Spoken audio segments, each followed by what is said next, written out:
Alright, everyone. Casualties of Gaming here, coming at you today with another video with sound, because I've already recorded this thing once.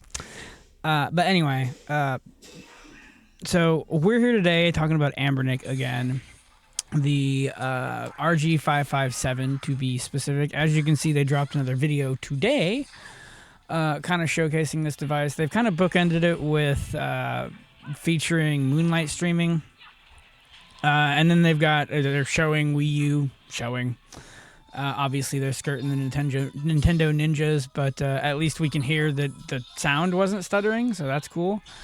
And then they go through a montage of like PS2 and PSP and N64, stuff like that. They don't really showcase any lower end systems. You don't really need to on a device like this.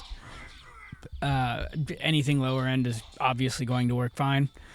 And then towards later they get into the Moonlight streaming a little bit more, but at least we know that a lot of the higher end systems seem to be working. So a few other details that have come out in the last few days. So if we I'll go ahead and pause that. If we head over here to retroidhandhelds.gg, I'm going to go ahead and drop this in the description, this article, along with the video I just had on the screen. So a couple developments since the last time I covered this. A source through Retro Handhelds, which they seem to have relatively solid sources. I don't know if you've been in their Discord or not, but they have people that work for the companies in their Discord. So, obviously, I would say that they're pretty rock solid on that. I have no reason not to believe them. But it looks like the chip for this is going to be the Dimensity 8300. Little disappointed there. There was a rumor going around that it was going to be, I brought it up here. Yeah, this little photo here leaked a few weeks ago, a month ago, whatever it was. And there was a rumor that it was going to have a Qualcomm Snapdragon Custom G2 in it. I don't know how much more powerful this chip would be than the one that's going to be in it. I'm not really super concerned about that. What I'm more concerned about is compatibility. So if you know anything about... it does appear that it's going to use Android 14 and if maybe even be able to upgrade to 15, according to this article. That's important because if you know anything about Android emulation, they tend to run a little bit better on Snapdragons. They're pretty common in the more popular Android devices, all the way up to like your Samsung Galaxy stuff. This is a 24 FE, but all the way up to your...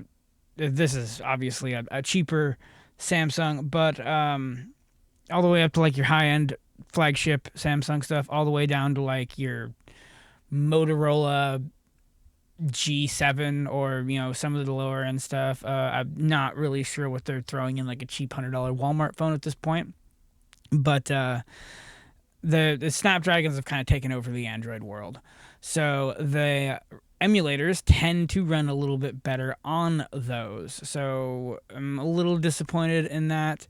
They talk here about powers and they got some graphs. They seem to kind of be picking on the Retroid Pocket 5 and its Snapdragon, at least in the article. Not picking on it, but claiming that it's going to be a bit more powerful than what's in the Retroid Pocket. We'll see if that translates over to real-world performance. If you know anything about the PC world, just because a company like NVIDIA says it's,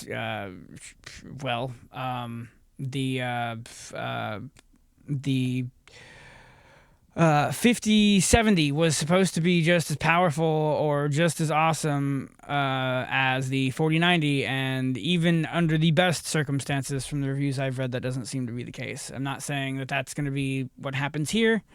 We will see. So a couple of things we still don't know about this device will be whenever the pre-order and ship date will be, and then a price point. If we go over to the Anbernic store, the RG556 is still selling for $85 plus I'm guessing about $10 shipping. That's what I paid for my Anbernic Cube XX. This device is a little bit bigger, so shipping might be a little more.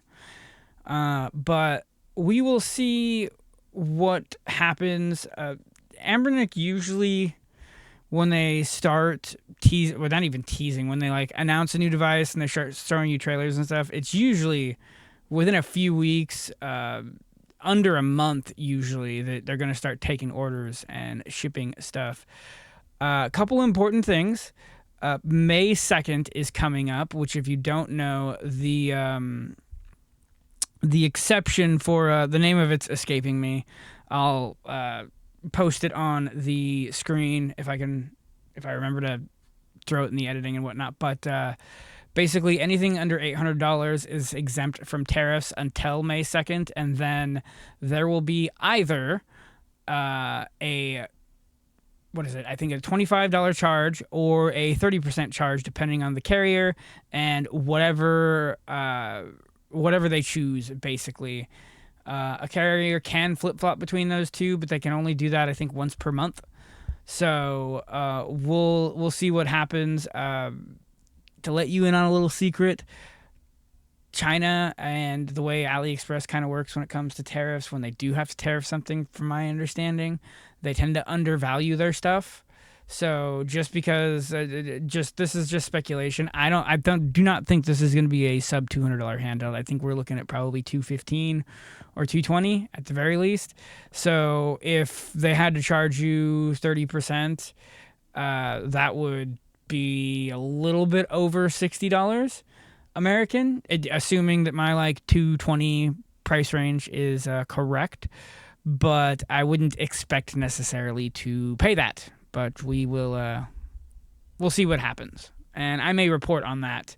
Assuming that everything goes into effect like it's supposed to. It seems like every couple of days the tariff situation is changing.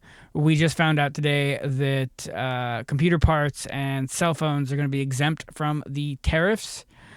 So I don't know where that leaves us with. They said electronic devices. I don't know really where that leaves us with stuff like this. For now, I'm going to assume that it will affect these, and then we'll just go from there, I guess. But anyway, that about does it for today. I would expect probably a couple more Anbernic videos as we get like at least a release date and probably a price. And that will do it for today. Don't forget to like, comment, subscribe, and I will talk to you guys in the next one. Peace.